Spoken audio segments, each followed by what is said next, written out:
mountain pass as beautiful as ever. In May 2015, CD Projekt Red released the absolutely monumental game The Witcher 3 Wild Hunt. This game is arguably one of the best games of the last decade, and to some, one of the best games of all time. You so sure of that? Yes.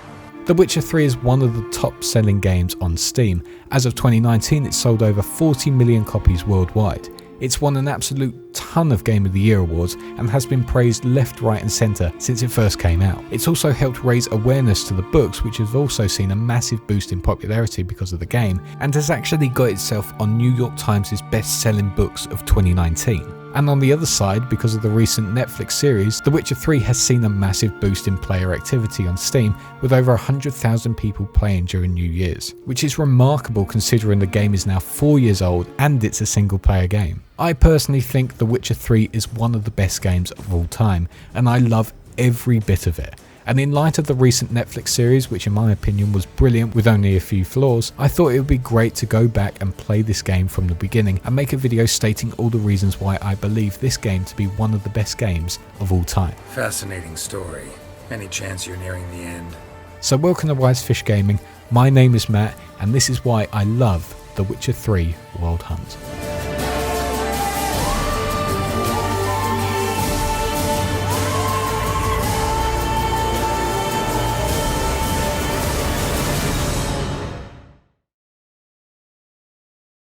I'll start with the story because quite honestly it is the fantastically written and executed story that has helped make this franchise become the award-winning game that it is today.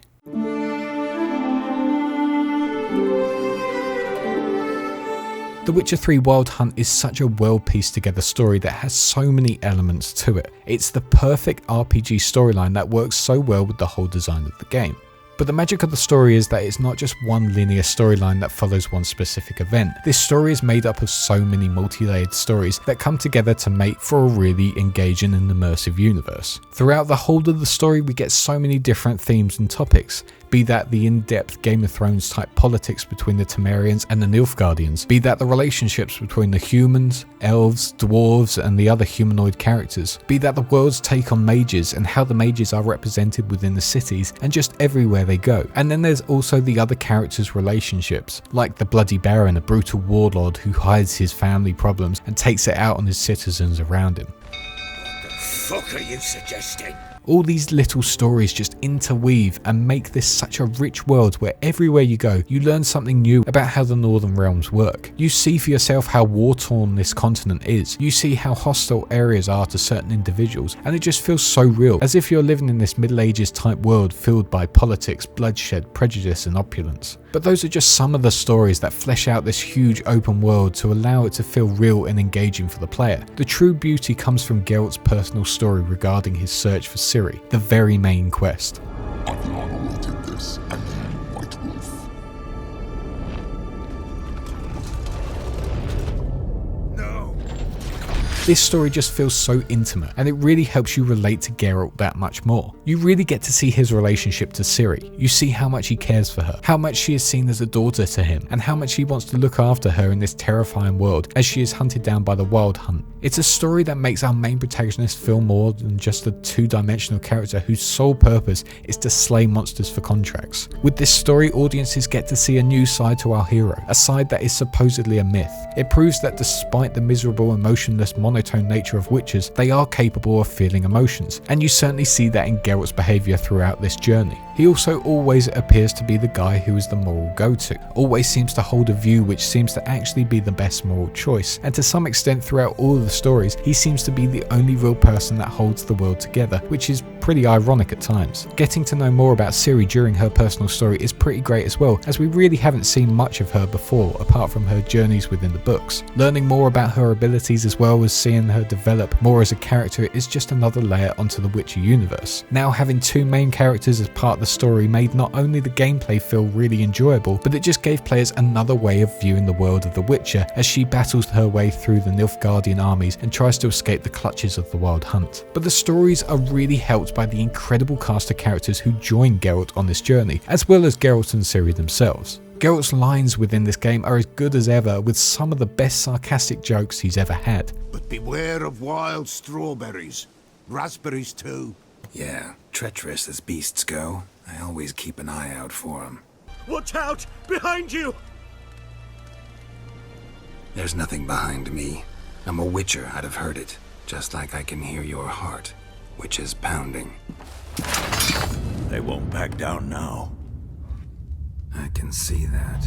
For a character that is meant to be a borderline mute and a monotone bore, when speaking he is actually hilarious and such an entertaining character to watch during his scenes and interactions with other characters. Light, but durable. Can't constrain movement, and I gotta be able to get in it without anybody's help. That all? Sure it shouldn't be self-cleaning. And how about it wipe your arse after you take a shite in the bushes? Sounds great. Can you make a suit like that? No, but find someone who can and I'll gladly meet them. He really is a brilliantly written character and probably my inspiration for sarcastic, cynical humour. Nothing like a refreshing swim in a filthy canal. Ciri, Yennefer and Triss as well really complement him as a character, as they always have brilliant comebacks to his jokes or how he behaves, and they are all just perfect fits for Geralt. Especially Yennefer, who in my eyes is basically the female version of Geralt. They both complement each other so well, especially that first scene where Geralt is having a bath. That for me just sums up their relationship and how perfect they are for each other. But all the characters within the game are great, from the Bloody Baron, who is hard to figure out at times. Do you feel bad for him or do you despise him for what he has done regarding his wife and daughter? It's the perfect writing for him that makes him one of those tricky characters who some people will feel sympathy for and others will just despise. For me, I just think he's a brilliant character and had such a brilliant story. As I said, all the characters are really well written. They all have some amazing and unique quirks that make them stand out from one another. From Vesemir to the Godling Johnny, Peter Piper picked Prince Proxima a pack of pickled peppers by the Pontar. every character is brilliantly designed, has engaging dialogue and is just fun to be around, as they have so much depth to the overarching story. Everything about this story and the execution of it is done to such a high standard. It's an RPG fan's dream that combines all the elements of a really brilliant political drama like Game of Thrones, combined with a rich fantasy world like The Lord of the Rings or Dragon Age. The personal journey with Geralt and Ciri is a brilliant addition, as it makes it more of an emotive story. For me, and this may be a bit of a long shot, but it's like a perfect combination of The Last of Us, Dragon Age Origins, Game of Thrones and the Elder Scrolls series. Pieced together, it's really one of the best narratives I have experienced that I can happily go back to time and time again. And I haven't even touched on the expansions, which are equally good in their own ways, but maybe I'll talk about them another time. But the story for me is only made better thanks to the absolutely brilliant quest designs.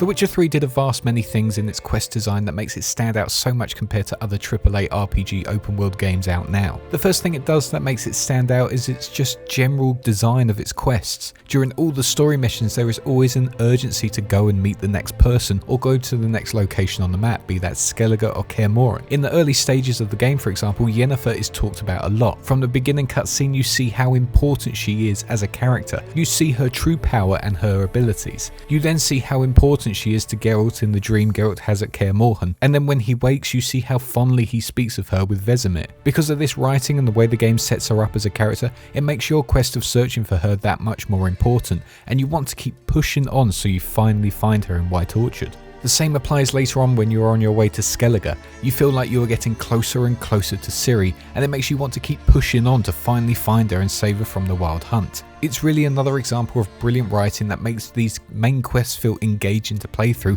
and not a chore in the slightest. There's also the fact that every quest is so different to the next. There was never a moment where I felt like I was doing the same thing over and over again. Every quest I was on, every person I met was so different from the last. It felt like I was having a whole new experience every time I progressed through the story. The whole adventure was brimming with new things to uncover and play, be that fighting a royal griffin that threatens the whole of the village, be that fighting against the threats of a banquet in Skellige's royal fort, or be it following a ghost baby to a burial location. Every quest is so different from the next, and it just makes it again a rich, engaging campaign to play through.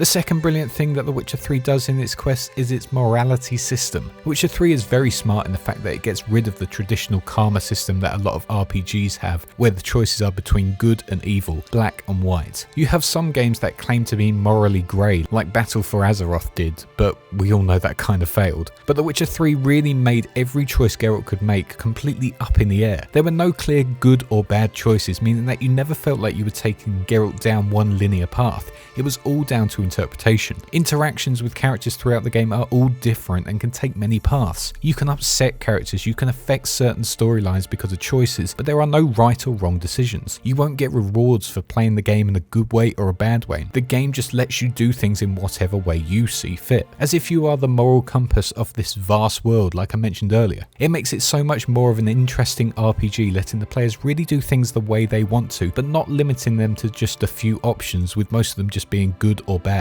For that, I really like progressing each quest, knowing my choices will be different from almost everyone else's. And that brings me nicely onto my third point. Every choice has a consequence.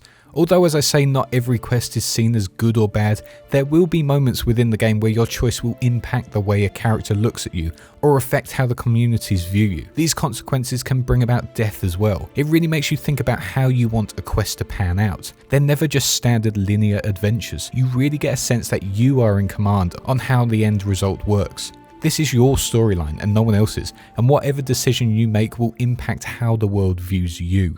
The fourth brilliant thing that Witcher does is that every main quest has multiple endings, which again, as I say, just keeps adding to the immersion and pulls you into the story that is being unfolded. When playing quests for people like the Bloody Baron, you have the power to shape that into the outcome you want. You have the power of life and death in your hands. The Baron is a key character, but that doesn't make him invincible from the world. If you play the quest in an aggressive manner to him, like I did, you end the main quest with him killing himself. Or you can play it differently and have it where you just return to him at a later date. Having multiple endings to quests makes it so much more engaging for players, and there's always that endless replayability where you can change the course of your adventure many times.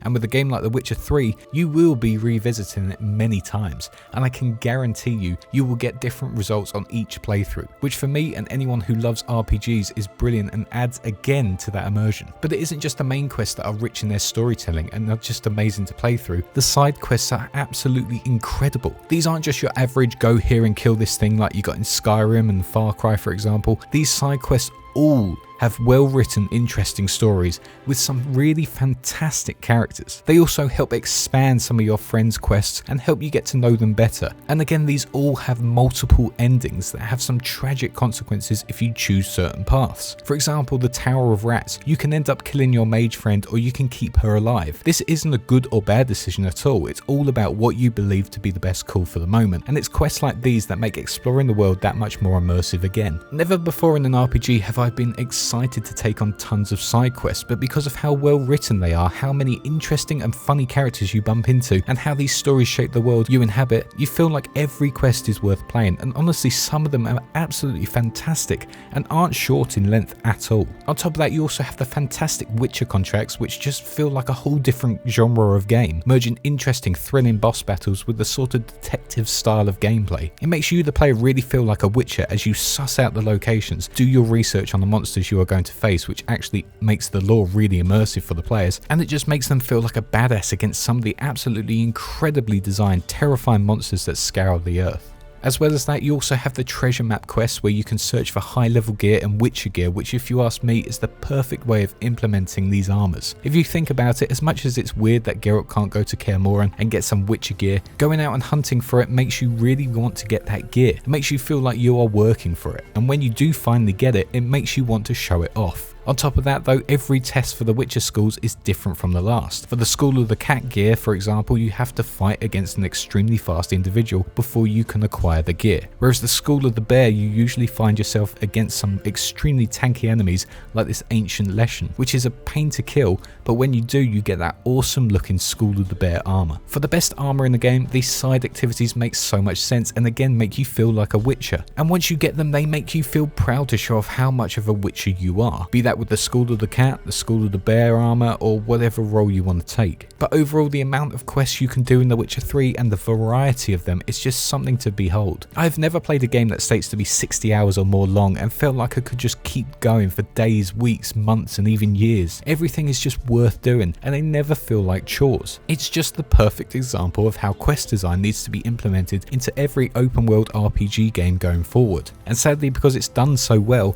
it actually makes playing any other RPG open world game really hard to play, because when I play through them, all I can think to myself is The Witcher 3 did it far better.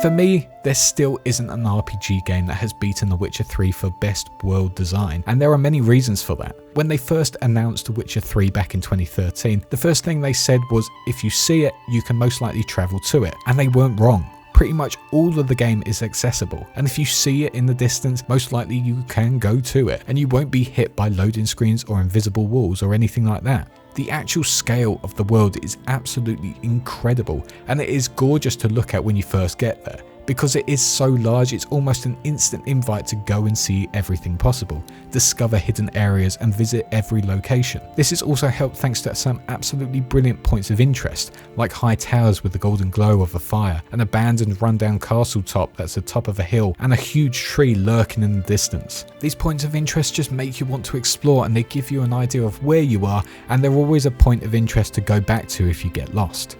The all-round graphics as well are just breathtaking. Although yes, some of the characters look a bit weird at times, just looking at the landscapes and venturing through the woods and the villages, it's hard not to be swept away by the sheer beauty of this game. Lighting is beautiful, and with the day and night cycles the game has, some of the times make this game just pop off the screen, especially at golden hour or sunset. Even nighttime sees the glow of the moon, which really makes this world stand out as quite beautiful. The wind effects that blow the trees make this whole world and the woods feel alive, and when activating Geralt's enhanced hearing, it really makes for this really creepy looking world that is living and breathing at all times. No matter when and where you go, the whole world is fantastically pieced together. But it's not only the grand scale design that makes its visual design stand out, it's the little details that CD Projekt Red have inserted into the world that really makes it work. Communities especially are one of the things that make me take a step back and realize how creative this studio is. The designs of the houses are so realistic and fit exactly where they are based. For example, Skellige houses have a completely different design compared to the main houses outside and around Novigrad. This isn't just to make it look different, it's also to help you see the different type of culture that those communities have. I love the fact that communities also have their own personalities. For example, farms look so much like a traditional Middle Ages farm, with workers cutting down crops, animals in pens, farming equipment being left next to houses. Everything felt designed to the T, and it was clear that there was a specific objective to their overall design.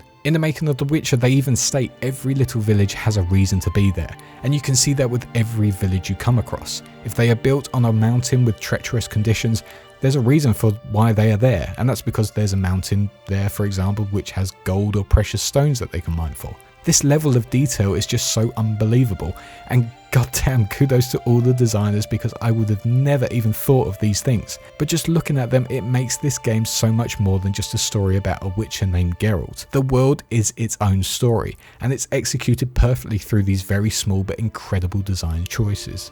On top of that, all the characters are designed fantastically, and they all have so much personality to them with what they wear, their mannerisms, and even little details like how they walk. On the flip side, the monsters are incredible, and you can tell a lot of time and effort went into designing these folklore creatures from Polish and Norse mythology. It makes coming face to face with them so intimidating, but awesome to see certain creatures for the first time. I mean, the crones, for example, are so disgusting looking, but they all look different from one another, and they are just some brilliant villains to come across with some fucking eerie voice effects added to them when they speak, especially this one with the basket on her face. I'll forgive you this transgression, for you've done well.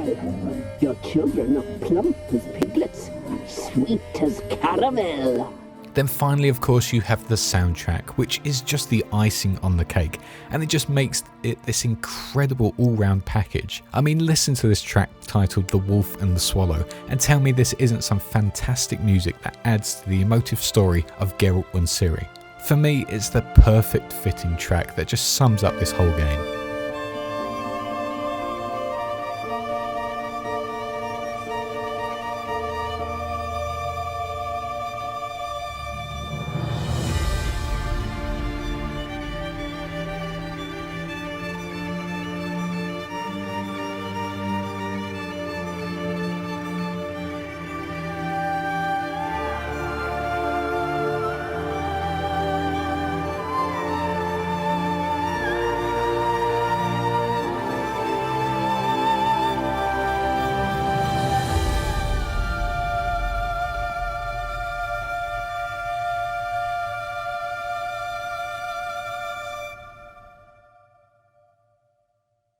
The Witcher 3 will forever be a game that I will love and praise. There is so much to commend about this game, from its rich character-heavy story that will keep you engaged for hours on end, to its amazing quest designs, and all the way to its quite simply stunning world design and music. It is easily one of the best games the industry has ever seen, and was so deserving of all the awards and praise it got since its release. Hopefully I have shown why I love this game, but sometimes it's just so hard to put into words what I got out of it. Because it is so detailed, so much love has gone into it, and it's really one of those games you just have to see to believe. CD Projekt Red clearly cared a great deal with this game, and it's proof that there are people out there that care for the gaming industry and see it as an art form as opposed to a money-making industry. The fact that Poland is so proud of this game makes me feel happy, and I'm not even from Poland. But seeing how much love and attention that has gone into a game that has given me hundreds of hours of entertainment makes me smile, and I am so happy to see The Witcher being given the love and praise it deserves,